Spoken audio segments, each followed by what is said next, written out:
The demise of the arranged marriage is something that now, as I can look back, I actually think it was a really good thing. And I know that sounds Really? bizarre.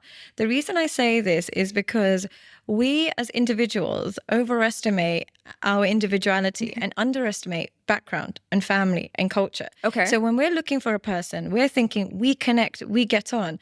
But the reality is you get on, but what will keep you getting on is if you have shared values, cultures, and beliefs. And when parents are selecting somebody, they're selecting that. They're selecting somebody who's got a similar background, similar kind of household, similar kind of family values, and they put you together. And so what happens when they put you together is when you run out of love or when you get annoyed with each other, you have the same belief systems. So what happens is you find a common ground in some ways. Whereas when, take for example, I'm British and then I meet somebody grew up in Germany and he's not from the same culture, nothing like that. Of course, we can really get on a surface level. But when push comes to shove, our values come into place. Our culture comes into place. What do you think is normal? When we have children, what do you think is normal? What do I think is normal?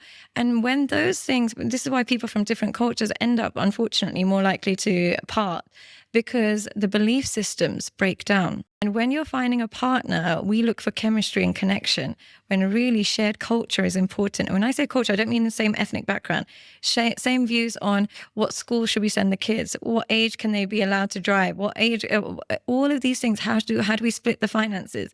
All of these mundane things become more important as you develop in your marriage. And when you're selecting by yourself, you're not thinking about these things. So that's why I'm now thinking I can understand why arranged marriages were a thing.